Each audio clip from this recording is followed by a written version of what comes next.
नमस्कार दोस्तों, स्वागत है आपका स्पेशल डिस्कशन में। आई होप आप सभी लोग अच्छे होंगे। तो आज के हम ये डिस्कशन आज से हम स्टार्ट कर रहे हैं। डिस्कशन ये है कि हम यूपीएससी और अदर स्टेट सर्विस में जितने भी प्रीवियस ईयर के क्वेश्चन आएंगे उनको हम सबको डिस्कशन करेंगे और वो टॉपिक बाय चलेगा। जैसे हम पॉलिटी का स्टार्ट कर रहे हैं, तो पॉलिटी में पहला टॉपिक मान लो प्रेम्बल से स्टार्ट करते हैं, प्रस्तावना से स्टार्ट करते हैं कि यूपीएससी में कितने प्रश्न आ चुके हैं प्रेम्बल से संबंधित। तो उससे संबंधित हम स्टैटिक पार्ट पढ़ेंगे और फिर हम उन क्वेश्चन का डिस्कशन करेंगे कि हम कितना उनको सॉल्व कर पा रहे हैं। तो इससे क्या होगा, आपको एक आइडिया मिल जाएगा कि हमको किस डायरेक्शन में पढ़ना है, कैसे पढ़ना है। तो ये क्योंकि पूरी प्रिपरेशन आपकी डायरेक्शन पे डिपेंड करती है। अगर आपका पढ़ने का डायरेक्शन बिल्कुल सही है, स्मार्ट है और आप हार्ड वर्क कर रहे हैं तो आपको सक्सेस मिलना सुनिश्चित है, इतना आप तय मानिए। तो हमारा इस डिस्कशन का, इस सेशन का स्टार्ट करने का मकसद ये है कि स्टूडेंट को एक गाइडेंस मिले कि सही दिशा में पढ़े, स्मार्ट वे में पढ़े, हार्ड वर्क के साथ पढ़े, ईमानदारी के साथ पढ़े, ताकि उनको सिलेक्शन में बिल्कुल सही डायरेक्शन मिले और कोई बाधा बिल्कुल नहीं आए। तो हम टॉपिक वाइज बिल्कुल प्रीवियस ईयर के क्वेश्चन उठाएंगे। जैसे आज हमने पॉलिटी का उठाया है पहला टॉपिक प्रेम्बल, तो उसमें से हमारे यूपीएससी में कितने प्रश्न आ चुके हैं और उस बेस पे हम क्या पढ़ सकते हैं, क्या हमारे पढ़ने से इन प्रश्नों को हल हम कर सकते हैं। तो इससे एक आपको आइडिया मिल जाएगा और आप अपनी प्रिपरेशन को एक सही दिशा दे पाएंगे। तो स्टार्ट करते हैं आज का डिस्कशन से पहले हम प्रश्न देख लेते हैं। जैसे इनने 2013 यूपीएससी में प्रश्न पूछा गया था कि इकोनॉमिक जस्टिस कहाँ कहाँ है। इनने बोला था प्रेम्बल में है, फंडामेंटल राइट में है, प्रेम्बल में है, डायरेक्टिव प्रिंसिपल और स्टेट पॉलिसी में है, मतलब कि डीपीएसपी में है, फंडामेंटल राइट मतलब कि मौलिक अधिकारों में है, या फिर डीपीएसपी में है, या फिर इनमें से कहीं नहीं है। तो प्रश्न पूछा गया था। दूसरी बात, एक प्रश्न और पूछा गया था कि प्रेम्बल मतलब ऑब्जेक्टिव इज नॉट प्रेम्बल तो कॉन्स्टिट्यूशन ऑफ इंडिया, मतलब कि ऐसा कौन सा ऑब्जेक्टिव है जो प्रेम्बल में नहीं दिया गया है। ठीक है, तो इनने प्रश्न पूछा liberty of thought, economy liberty, liberty of expression मतलब कि अपने मतलब कि कुछ भी बोलने की स्वतंत्रता, सोचने की स्वतंत्रता, ठीक है, आर्थिक स्वतंत्रता और विश्वास की स्वतंत्रता, उदारता, मतलब लिबर्टी को स्वतंत्रता के तौर पे हम देखते हैं। दूसरा इनने प्रश्न 2017 में पूछा कि कॉन्स्टिट्यूशन बनाने वालों के माइंड में जो रिफ्लेक्ट होता है वो कहाँ रिफ्लेक्ट होता है। तो ऑप्शन दिया प्रेम्बल में, फंडामेंटल राइट में, ठीक है, और directive principle of state policy में, फंडामेंटल ड्यूटी में। तो इस प्रकार के प्रश्न यूपीएससी पूछती है। और जैसे इनने प्रश्न पूछा कि idea of welfare state in the Indian constitution is, कहाँ पे आपको देखने को मिलता है, कौन सी बुक, या फिर फंडामेंटल राइट में है, या प्रस्तावना में है मतलब कि प्रेम्बल में है, या फिर 7th शेड्यूल में है, या फिर डीपीएसपी में है। तो सारे प्रश्न 2015 में आ चुका है, 2017 में आ चुका है।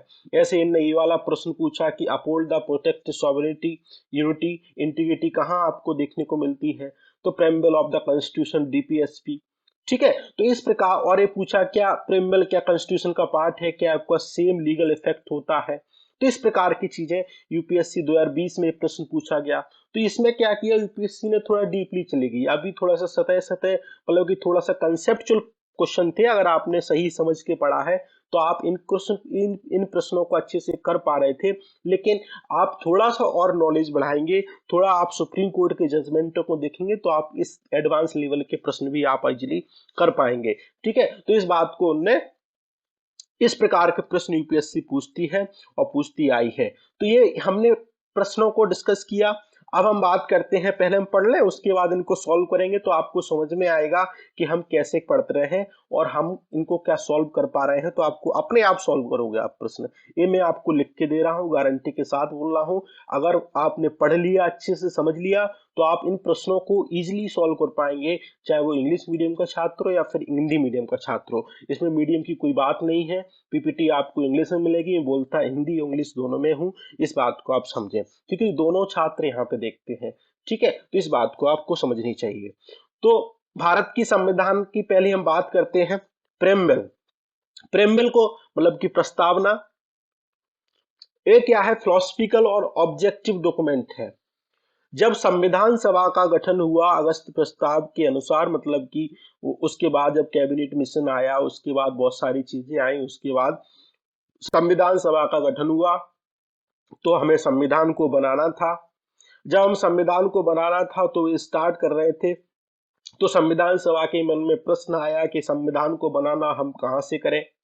सबसे पहले तो हमारे पास फिलॉसफी होनी चाहिए, कुछ ऑब्जेक्टिव होने चाहिए। तो पंडित जवाहरलाल नेहरू ने एक रेजोल्यूशन प्रस्ताव पास किया, जिसको ऑब्जेक्टिव रेजोल्यूशन बोलते हैं, जिसको उद्देश्य प्रस्ताव बोलते हैं, और इसको संविधान सभा ने 22 जनवरी 1947 को पास किया। और इसमें संविधान बनाने के उद्देश्य उसमें लिखे गए कि संविधान का सोर्स क्या होगा, इंडियन स्टेट का नेचर क्या होगा, और जितने भी संविधान हम बनाने के प्रावधान की बात करेंगे उनका ऑब्जेक्टिव क्या होगा, और डेट ऑफ अडॉप्टेशन क्या होगी। मतलब कि प्रस्तावना की बात करें तो संविधान की कुंजी है, संविधान की क्या है, की इज ऑफ ए कॉन्स्टिट्यूशन। तो संविधान की क्या है, की है। इसमें संविधान की मूलभूत वैल्यू, मतलब कि कोर वैल्यू है, प्रिंसिपल ऑफ द नेशंस है, हिस्ट्री बिहाइंड द क्रिएशंस है, और फार्मर के इंटेंशंस है। कुल मिला के कहें तो भारत के लोगों की आशाएं हैं, आकांक्षाएं हैं, आपको संविधान में देखने को मिलेंगी, संविधान की प्रेम्बल में, प्रस्तावना में देखने को मिलेगी। ये संविधान सभा को इसने गाइड किया कि हमको किस राह पे चल रहा है, हमें अपने देश की आशाएं, आकांक्षाएं, विकास के जितने भी उद्देश्य है उनको पूरे करना है, तो उसको उद्देश्य प्रस्ताव कहा। बाद में इसको प्रस्तावना प्रेम्बल के रूप से आपको देखने को मिलती है, इसको उद्देश्य का भी हम बोलते हैं। तो लेकिन जब इसको पास किया गया संविधान सभा में, तो तब इसमें प्रावधान बहुत ज्यादा थे, लेकिन जब इसको संविधान में ऐड किया गया तब इसमें प्रावधान मतलब कि जैसी की तैसी नहीं है, उसमें कुछ परिवर्तन संविधान में आपको जो वर्तमान में है वो कुछ परिवर्तन के साथ ऐड है। इस बात को आप ध्यान रखेंगे। लेकिन 42वें संविधान संशोधन के तहत 1976 में डिबेट चली कि हमको सोशलिस्ट, मतलब कि समाजवादी की ओर, हम समाज कल्याण की दिशा में बात करते हैं, तो हमें सोशलिस्ट शब्द इसमें ऐड करना चाहिए। हम पंथ निरपेक्ष है तो हमको सेकुलर शब्द इसमें ऐड करना चाहिए, और इंटीग्रिटी, हमको इसमें अखंडता वाला शब्द ऐड करना चाहिए। तो 42वें संविधान संशोधन के तहत इसके सोशलिस्ट और सेकुलर और इंटीग्रिटी शब्द इसमें ऐड किए गए, और इसको 26 जनवरी 1950 में पूर्णतः इसको लागू किया गया, लेकिन पार्शली रूप से 26 नवंबर 1949 में फोर्स में आ गई, जिसमें आर्टिकल 5, 6, 7, 8, 9, 60, 324, 367, 389, 394 इफेक्ट में आए, लेकिन फुली रूप से 26 जनवरी 1950 को अस्तित्व में आया हमारा संविधान। इसलिए हम क्या मनाते हैं, हर 26 जनवरी को गणतंत्र दिवस मनाते हैं। ठीक है, अब हम संविधान की प्रस्तावना को देख लेते हैं। प्रस्तावना यह है कि हम भारत के लोग, संविधान को कौन बना रहा है, हम, मैं और आप, हम भारत के लोग भारत को एक संपूर्ण प्रभुत्व संपन्न समाजवादी पंथनिरपेक्ष लोकतंत्र गणराज्य बनाने के लिए, और उसके समस्त नागरिकों को, इस बात पे इनके कीवर्ड समझना, क्योंकि इनके कीवर्ड से प्रश्न आता है कि हम भारत के लोग भारत को एक संपूर्ण प्रभुत्व संपन्न, कौन, कैसा, समाजवादी, संपूर्ण प्रभुत्व संपन्न मतलब कि संपूर्णता हो, हम अपने डिसीजन स्वयं ले सकें, हमारे डिसीजन बाहर वाला व्यक्ति नहीं लेगा, हम अपने डिसीजन को लेने में क्या है, बिल्कुल स्वतंत्र है, तो इसको संपूर्णता बोलते हैं।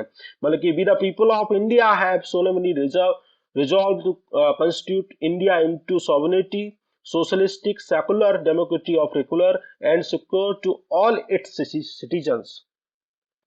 बात आई समझ में? तो कौन कौन शब्द है इसमें, संपूर्ण प्रभुत्व संपन्न समाजवादी पंथ निरपेक्ष लोकतंत्र गणराज्य बनाने के लिए, और उसके समस्त नागरिकों को न्याय दिलाएंगे, कैसा, सामाजिक, आर्थिक, राजनीतिक, कैसा न्याय दिलाएंगे, जस्टिस दिलाएंगे, कौन सा, सोशल वाला, मतलब कि सामाजिक न्याय हो, एक दूसरे में भेदभाव नहीं होना चाहिए।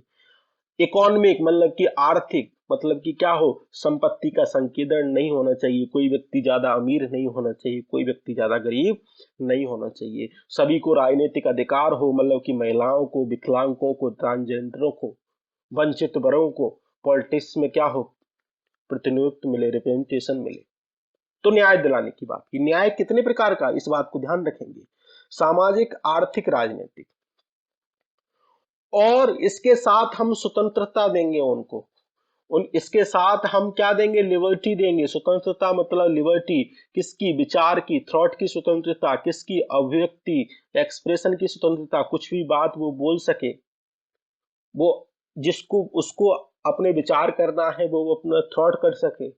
विश्वास की स्वतंत्रता, धर्म की स्वतंत्रता और उपासना की स्वतंत्रता, मतलब कि बिलीफ की स्वतंत्रता, फेथ की स्वतंत्रता और वर्शिप की स्वतंत्रता। और उसको इक्विटी देंगे, मतलब कि प्रतिष्ठा और अवसर की क्या देंगे, समानता देंगे। मतलब कि सभी को प्रतिष्ठा हो, सबको नौकरियों में क्या हो, समान अवसर हो। ऐसा नहीं कोई व्यक्ति एक नौकरी पा रहा है, वो कोई व्यक्ति कुछ नहीं पा रहा है, और उन लोगों के साथ भेदभाव किया जा रहा है। प्रतिष्ठा और अवसर की स्वतंत्रता प्राप्त कराने के लिए उन सब में to promote among them all क्या देंगे, व्यक्ति की गरिमा, राष्ट्र की एकता, अखंडता सुनिश्चित करने वाली बंधुता देंगे। क्या देंगे, फ्रेटर्निटी देंगे। वो फ्रेटर्निटी कैसी होगी कि डिग्निटी ऑफ इंडिविजुअल, जिसमें व्यक्ति की गरिमा हो, कोई अपने आप को कमजोर महसूस ना करे, कोई दूसरे के अधिकारों का हनन ना करे, उसके पास ईज ऑफ लिविंग हो, और यूनिटी, इंटीग्रिटी और नेशंस वाली क्या देंगे, बंधुता देंगे, मतलब कि फ्रेटर्निटी देंगे।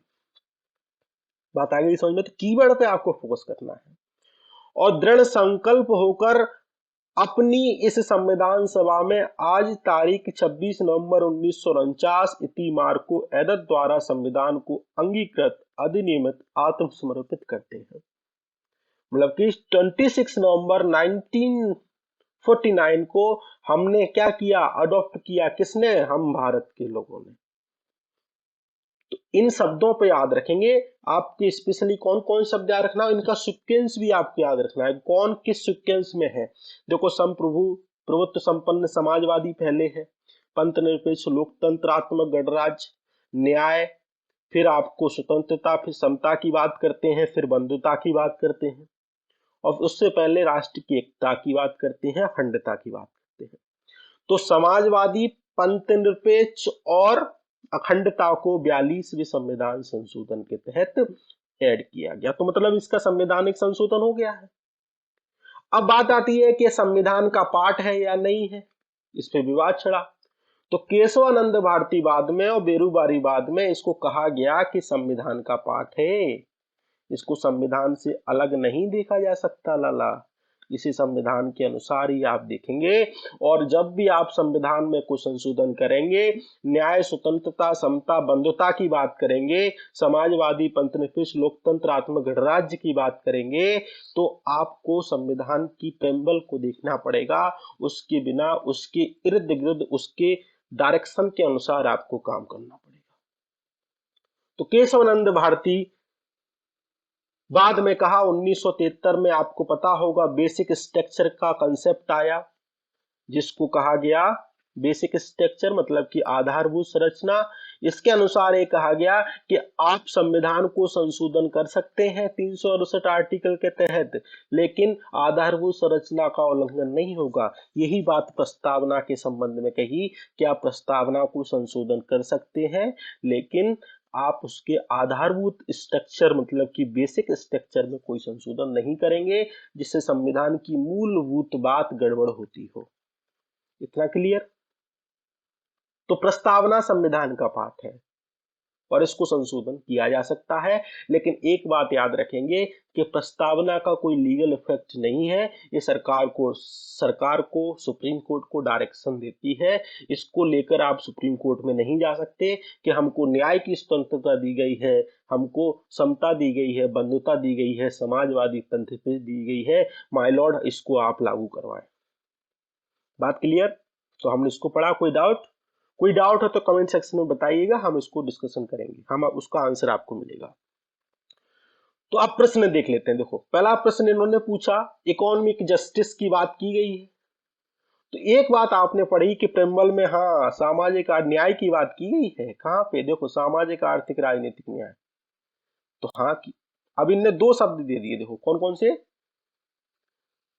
देखो इकोनॉमिक जस्टिस के लिए इनने दो शब्द दे दिए कि प्रेम्बल और फंडामेंटल राइट, प्रेम्बल और डायरेक्टिव प्रिंसिपल ऑफ स्टेट। तो एक बात तो तय है कि प्रेम्बल में बात की गई है, तो इन दोनों में से एक ऑप्शन सही होगा, ये नहीं होगा, और ये तो नहीं होगा क्योंकि प्रेम्बल इसमें है।